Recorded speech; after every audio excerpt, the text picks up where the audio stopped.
الله أكبر الله أكبر أشهد أن لا إله إلا الله أشهد أن محمدا رسول الله حي على الصلاة حي على الفلاح قد قامت الصلاة قد قامت الصلاة الله أكبر الله أكبر لا إله إلا الله كان صدقا لا إله إلا الله استووا واستقيموا واعتدلوا الله أكبر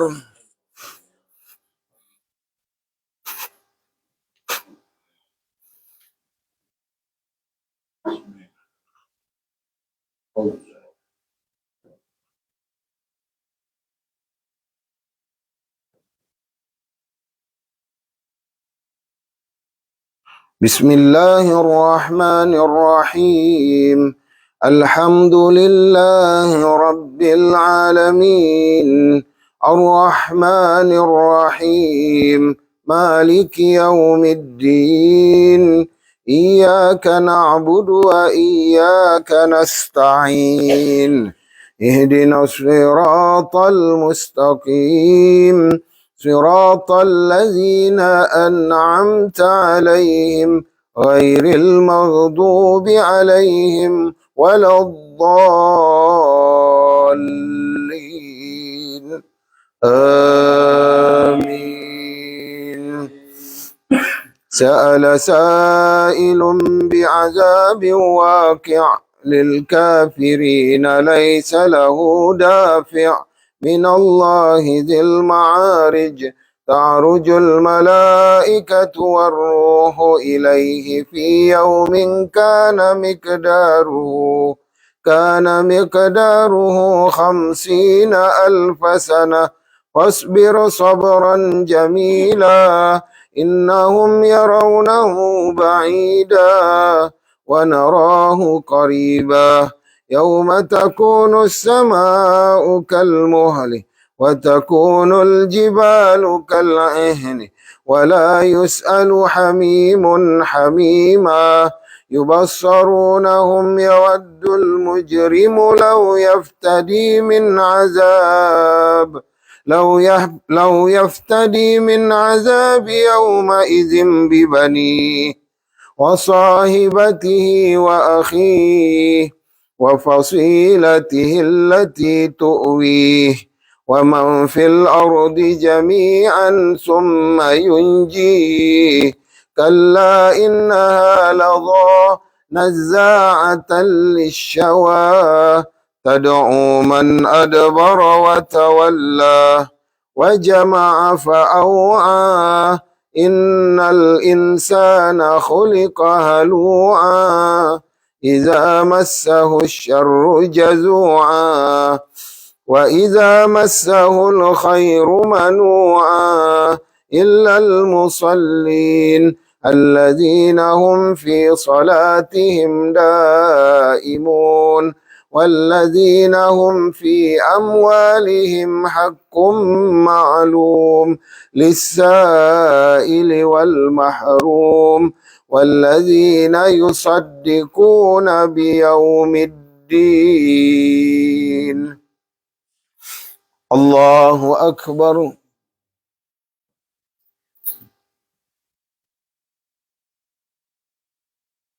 سمع الله لمن حمده الله أكبر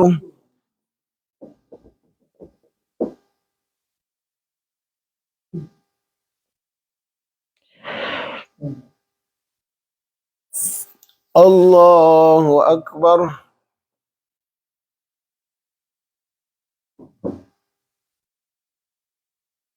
الله أكبر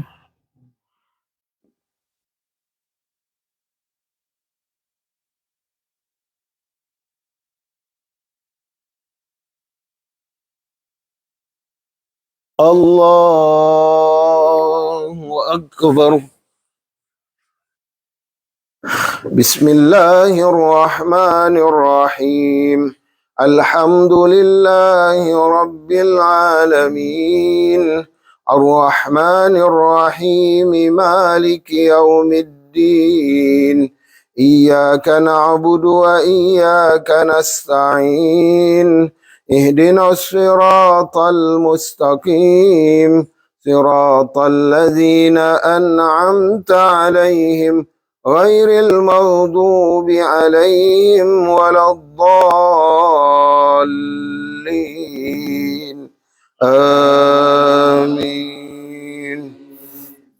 فأما من أوتي كتابه بيمينه فيقول هاؤم اقرءوا كتابيه إني ظننت أني ملاك حسابيه فهو في عيشة راضية في جنات عالية قطوفها دانية كلوا واشربوا هنيئا بما أسلفتم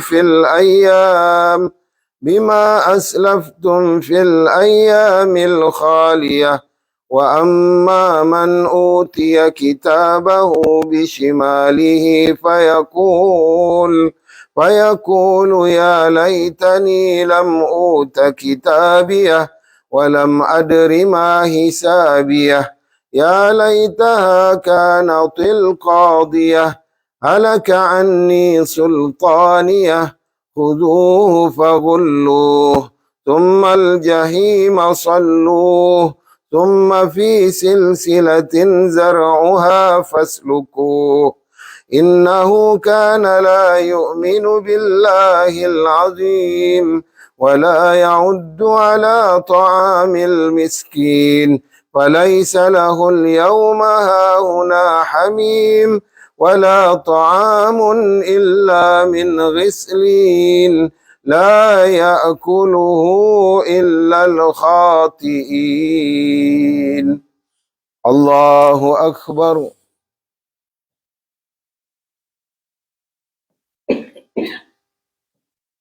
سمع الله لمن حمده. اللهم اهدنا فيمن هديت وعافنا فيمن عافيت وتولنا فيمن توليت وبارك لنا فيما أعطيت وقنا برحمتك شر ما قضيت.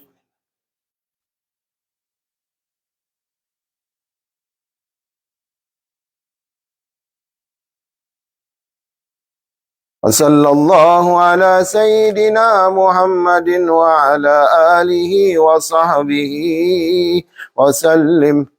الله أكبر.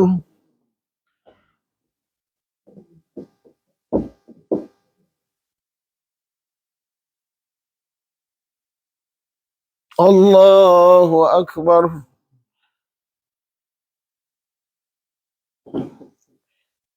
الله أكبر.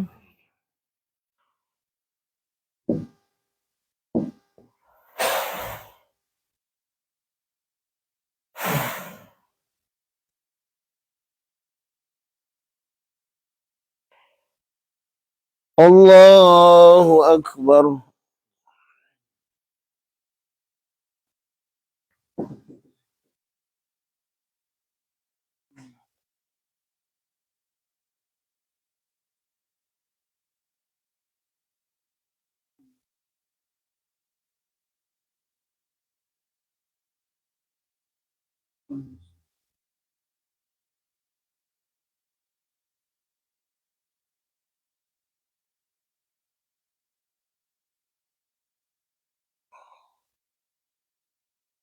السلام عليكم ورحمة الله.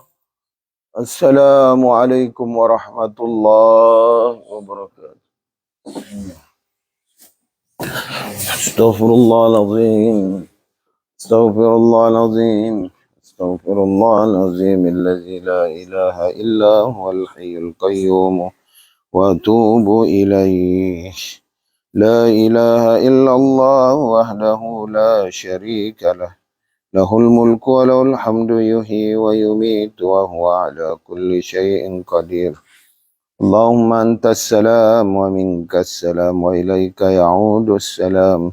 فحينا ربنا بالسلام وأدخلنا جنة دار السلام. تباركت ربنا وتعاليت يا ذا الجلال والإكرام. اللهم أعنا على ذكرك وشكرك وحسن عبادتك.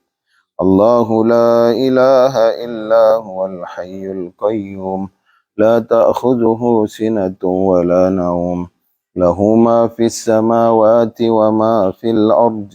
من ذا الذي يشفع عنده إلا بإذنه، يعلم ما بين أيديهم وما خلفهم، ولا يحيطون بشيء من علمه إلا بما شاء. وسع كرسيه السماوات والأرض، ولا يؤوده حفظهما وهو العلي العظيم. إلهنا أنت مولانا، سبحان الله.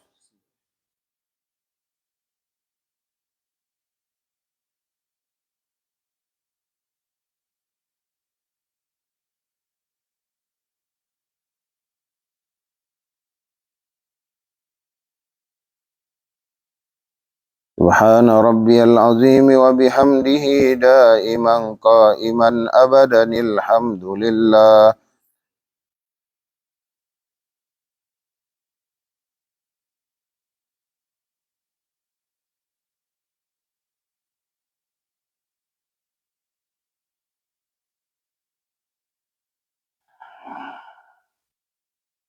الحمد لله رب العالمين على كل حال وفي كل حال ونعمته.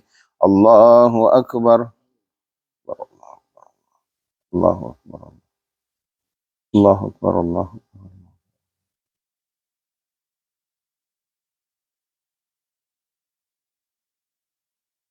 الله أكبر.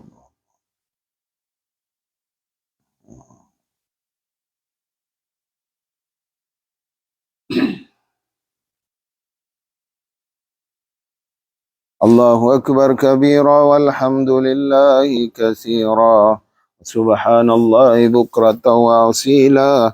لا إله إلا الله وحده لا شريك له، له الملك وله الحمد يحيي ويميت وهو على كل شيء قدير.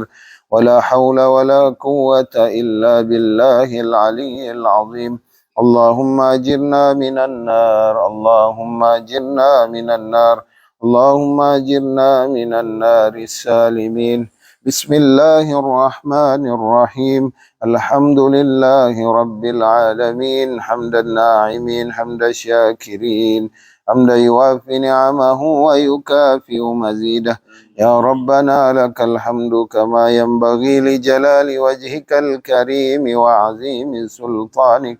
اللهم صل على سيدنا محمد وعلى آل سيدنا محمد.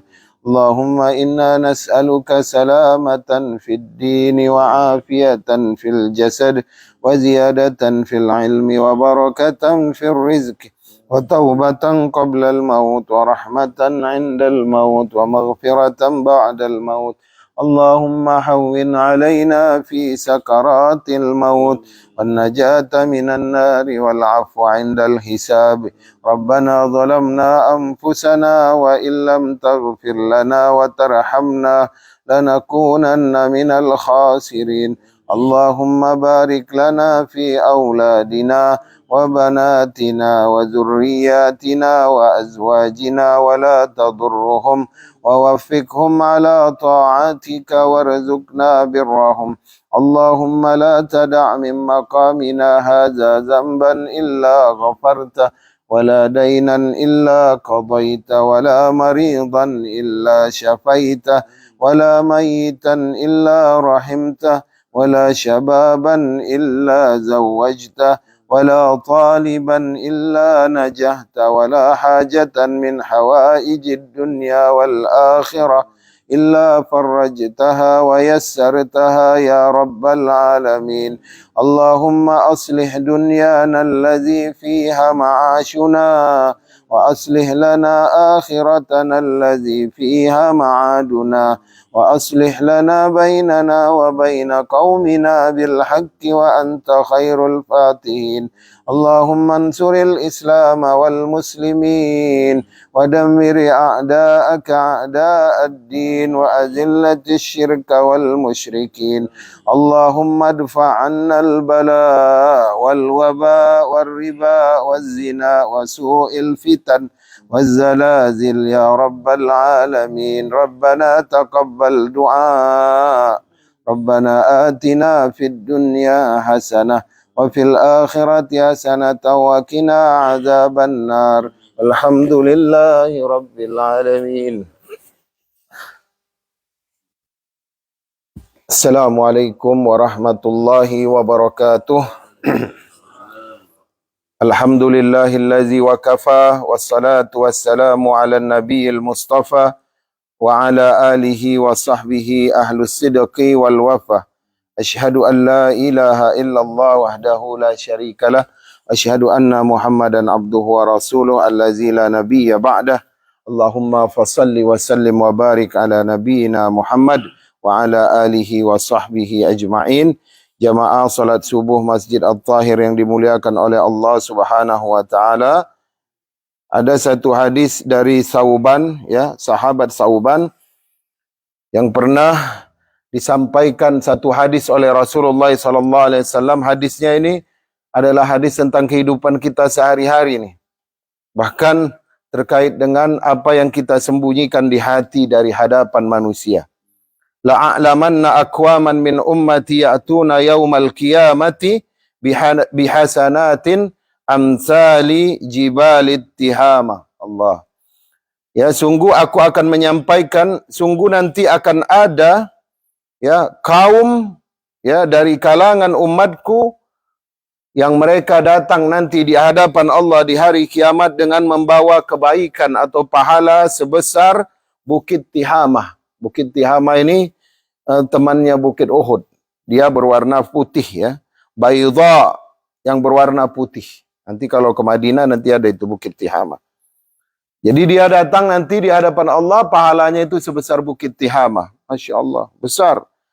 Fayaj'aluha Allahu azza wa jalla haba'an mansura. Tapi celakanya Allah menjadikan pahala yang besar itu seperti habaan, debu.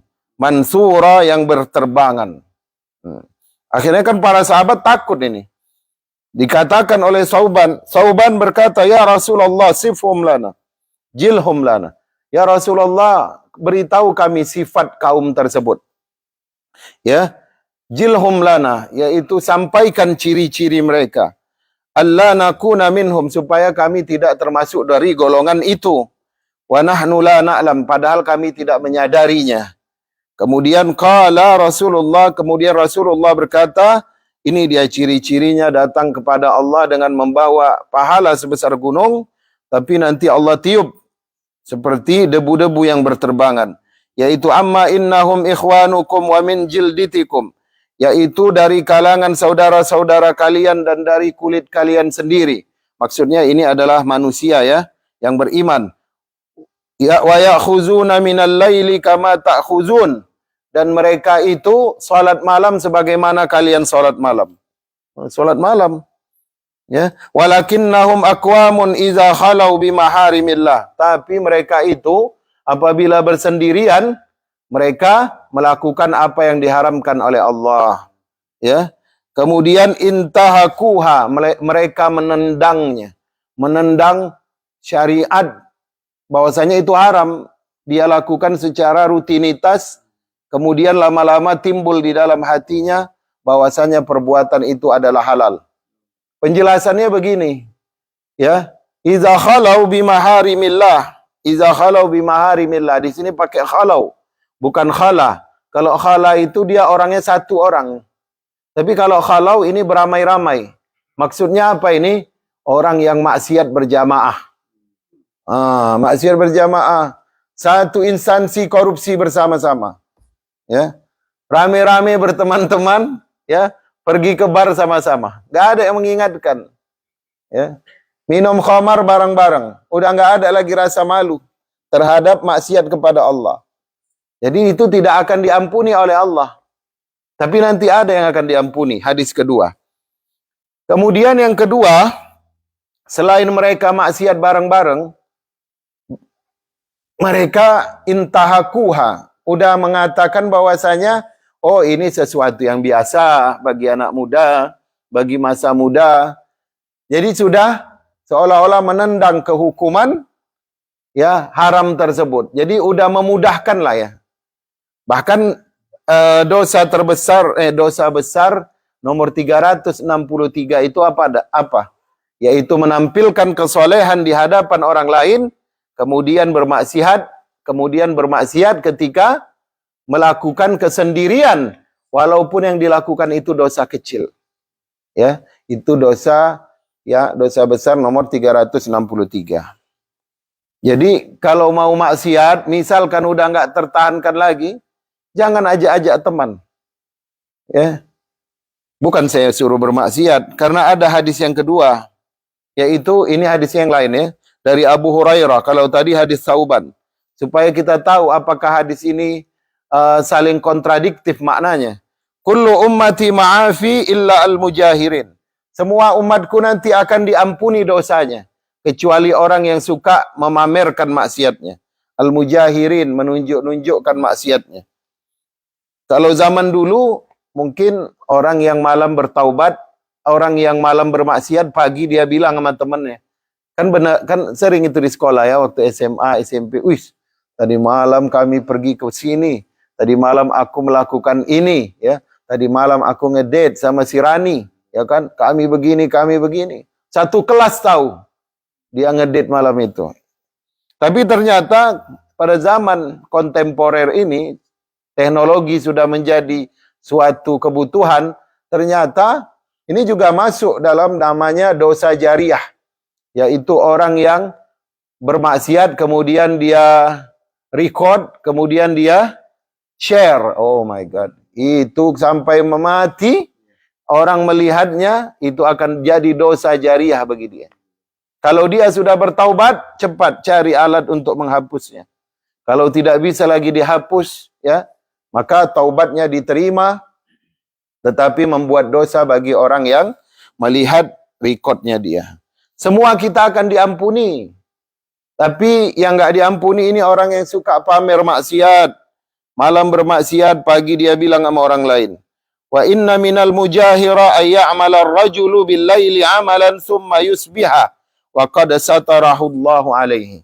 Ya, yang termasuk dari perkataan al-mujahira yang suka memamerkan adalah bahwasanya seorang laki-laki, ya, atau seorang wanita bermaksiat di malam hari, kemudian pada waktu subuh dia menyembunyikannya. Wa qad satarahullah, Allah telah menyembunyikan aibnya. Fayaqulu ya fulan amiltu bariha kaza wa kaza. Dia malam maksiat, kemudian waktu subuh, ya, Allah udah ampuni dosanya karena dia bertaubat. Kemudian Allah tutupi dosanya, tapi malah dia ngomong kepada orang lain, ya fulan, tadi malam aku melakukan ini dan ini, ya. Wa qad bata yasturuhu rabbahu, padahal itu sudah ditutupi oleh Allah Subhanahu wa taala, dosa-dosanya sudah diampuni dosa-dosanya. Wa yusbihu yakshifu sitrallaha anhu, dan pada waktu subuh dia buka itu apa yang sudah ditirai oleh Allah, apa yang sudah disembunyikan oleh Allah, itu dia buka di waktu subuh. Nah, ini bahayanya. Apa perbedaan antara hadis Sauban dengan hadis Abu Hurairah? Kalau hadis Sauban, ya, orang yang melakukan maksiat tidak akan diampuni. Tapi hadis ini orang yang melakukan maksiat diampuni. Bedanya dua. Kalau hadis Sauban, habis dia maksiat. Kalau hadis Sauban, dia maksiatnya beramai-ramai. Dan dia sudah tidak meyakini hukum keharaman perbuatannya tersebut. Yang kedua, menampilkan kesolehan di hadapan orang lain, tetapi membiasakan maksiat ketika bersendirian. Jadi, semuanya akan ada hisabnya. Kemudian hadis yang kedua, semua yang berdosa akan diampuni. Kecuali orang-orang yang memamerkan maksiatnya. Maksudnya apabila dia maksiatnya sendirian. Apabila dia maksiatnya sendirian, dan dia akan diampuni kalau dia malam itu langsung bertaubat. Ya. Sadaqah tudfi'u ghadabar Rabb. Sedekah itu menutupi kemarahan Allah Subhanahu wa taala. Jadi ada orang yang memang dia tidak khilaf dalam melakukan maksiat, maka dia cari jalan bagaimana menutupi kemarahan Allah ini. Dia bersedekah. Ya, bukan berarti ayo udah kita maksiat aja, nanti habis maksiat taubatnya bersedekah. Enggak begitu. Itu teman-teman saya itu orang Teluk di Jordan. Ya, dia minum kan. Tapi habis kasih minum itu dia kasih janda nanti duit. Katanya, kenapa kamu baik sekali hari ini? Katanya, iya tadi pagi aku minum Heineken. Allahu Akbar. Bukan begitu saya bilang pemahaman hadisnya. Tetapi kamu melakukannya karena kekhilafan dan bukan dosa yang berulang-ulang. Nah, ya. Ada juga yang dia itu di tangan kirinya itu rokok kah, entah bir lah ya kan, entah wine ya. Tapi di tangan kanannya itu zikir deh. Begitu ya orang Teluk. Itu menunjukkan apa? Kejahilan. Katanya Allah Maha Rahman, Maha Rahim, penerima taubat. Benar, penerima taubat, tapi bagi dosa yang dilakukan ya tanpa sengaja ya, dan dia memang melakukannya tidak berulang-ulang. Jadi harus dipahamkan. Ada orang mengatakan pokoknya Allah itu Maha Pengasih. Allah Maha Penyayang. Apapun dosamu akan diampuni. Benar. Kalau ada maksiat, jangan disampaikan sama orang. Ada orang bilang, Pak Ustadz, kalau si Fulan, sebenarnya dia bilangin diri dia ya, tapi dia bilangkan si Fulan ya. Tapi dia nggak nyebutkan nama orang, dia bilang Fulan. Si Fulan sudah berzina, bagaimana Pak Ustadz? Ya, itu keep for your secret, ya, between you and Allah Subhanahu wa taala. That's it. Taubat ya. Enggak perlu minta sama Presiden Jokowi ya, rajam saya atau cambuk saya sebanyak 100 kali. Itu tidak bisa kalau tidak berada di negara Islam.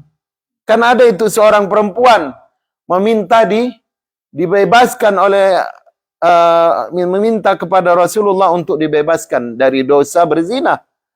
Rasulullah kan diam aja. Sampai 3 Rasulullah itu di atas kudanya. Perempuan ini di bawah. Sampai 3 kali barulah Rasulullah mengatakan, apakah kamu hamil? Iya Rasulullah. Kalau hamil maka maka lahirkan dulu anakmu. Rasulullah tidak pandang itu perempuan, tapi Rasulullah wajahnya itu merah karena seperti menahan marah. Bukan marah kepada perempuan ini, bukan. Tetapi marah kenapa kamu seorang mukminah bisa terjerumus ke dalam dosa itu. Di mana Allah kamu letakkan ketika dia berzina? Itu kalau orang bermaksiat, Pak, yang dosa-dosa besar itu, ibaratkan imannya itu HP, itu imannya dicabut dulu, diletakkannya ditaruh di meja. Iman kamu di sini dulu ya. Aku ikut syaitan bentar.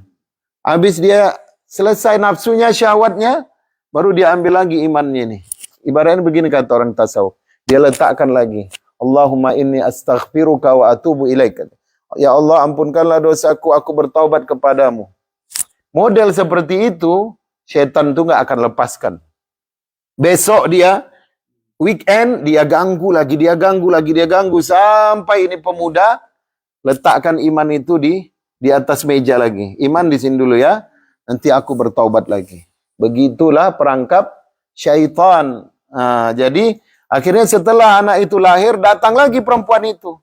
Ya, kata Rasulullah, susukan dia dulu, yaitu diberikan ASI. Setelah diberikan ASI, datang lagi perempuan itu, akhirnya barulah diselesaikan Rasulullah, ya, dia meminta untuk disucikan, diampunkan dosanya. Maka dia pun dirajam. Ini menunjukkan apa? Bahkan ada orang Madinah, satu orang perempuan mengatakan, ya, tentang aib perempuan itu, apa kata Rasulullah? Sesungguhnya wanita itu telah mendapatkan nikmat Allah di alam barzahnya. Karena taubat. Ya, bagaimana ini orang yang nggak taubat, tapi dia cerita-cerita ke orang lain. Nggak boleh maksiat kita zaman dahulu, apalagi di Amerika ini diceritain ya. Apalagi dulu masalah, misalkan dia kerja bartender, ya, Terus ada orang Kristen nanya kepada dia, kalau minuman yang ini itu cocoknya dicampur dengan apa ya? Oh, dia bukan bermaksud bangga, tapi dia secara tidak langsung sudah bangga dulu pernah masuk dalam perbuatan ya pekerjaan yang bartender itu. Dia bilang kalau ini campurannya ini kasih jeruk nipis dikit ya, kasih cuka dikit, kasih spartus dikit ya. Akhirnya diminum mati orangnya pakai spartus. Ya, nggak boleh. Walaupun sama orang kafir, anggap ya rahasia kita pernah di bartender itu kita aja yang pegang. Banyak-banyak bertaubat kepada Allah. Banyak dulu pacaran di sini, banyak dulu ganggu perempuan-perempuan gangguin kita, udah. Walaupun orang tahu, tapi kita nggak usah buka-buka. Gua masa muda dulu adalah seorang begini, nggak perlu. Ya, karena itu apa? Itu tidak boleh diberitahukan kepada orang lain. Karena itu termasuk daripada mengiklankan maksiat. Nauzubillah. Begitu juga yang YouTuber. Jangan tunjukkan perbuatan maksiat. Karena itu nanti akan menjadi dosa jariah. Begitu juga yang suka upload foto. Jangan di-upload foto yang menampilkan aurat. Maka setiap satu mata yang melihat akan menjadi dosa jariah bagi orang yang menguploadnya. Mudah-mudahan Allah berkahi hidup kita, Allah jaga, Allah ampuni segala dosa-dosa kita di masa muda, dan Allah berikan kita hidup yang husnul khatimah. Barakallahu li wa lakum. Wassalamualaikum warahmatullahi wabarakatuh.